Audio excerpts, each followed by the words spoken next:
ബേപ്പൂരിൽ കളം പിടിച്ച് അബൂക്ക. നിയമസഭാ തെരഞ്ഞെടുപ്പിൽ ആദ്യ സ്ഥാനാർത്ഥിയെ പ്രഖ്യാപിച്ചിരിക്കുകയാണ് UDF. ബേപ്പൂർ മണ്ഡലത്തിൽ PV അൻവർ സ്ഥാനാർത്ഥിയാകുമെന്ന് KPCC പ്രസിഡന്റ് സണ്ണി ജോസഫാണ് വ്യക്തമാക്കിയിരിക്കുന്നത്.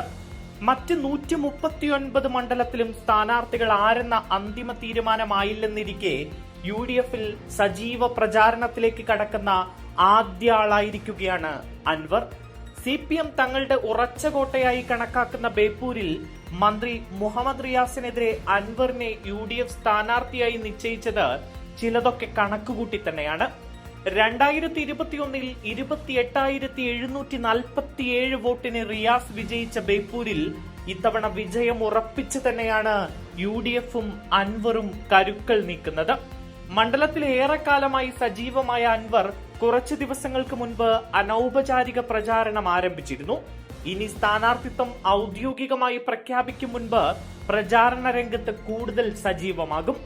ഒരു കാലത്ത് മുഖ്യമന്ത്രിയുടെ വലം കൈയായിരുന്നു അൻവർ. പിണറായിസത്തിനും മരുമോനിസത്തിനുമെതിരായ പോരാട്ടത്തിന്റെ ഭാഗമായാണ് ബേപ്പൂരിലെ തന്റെ സ്ഥാനാർത്ഥിത്വത്തെ അൻവർ കാണുന്നത്.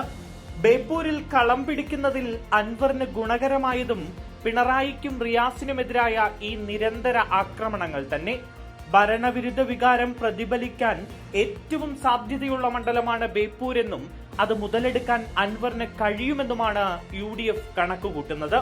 ഇതോടൊപ്പം 2024 ലോക്സഭാ തെരഞ്ഞെടുപ്പിലും തദ്ദേശ തെരഞ്ഞെടുപ്പിലും മണ്ഡലത്തിൽ തങ്ങൾക്ക് വലിയ നേട്ടമുണ്ടാക്കാനായി എന്നതും UDFന്റെ പ്രതീക്ഷ വർദ്ധിപ്പിക്കുന്നു.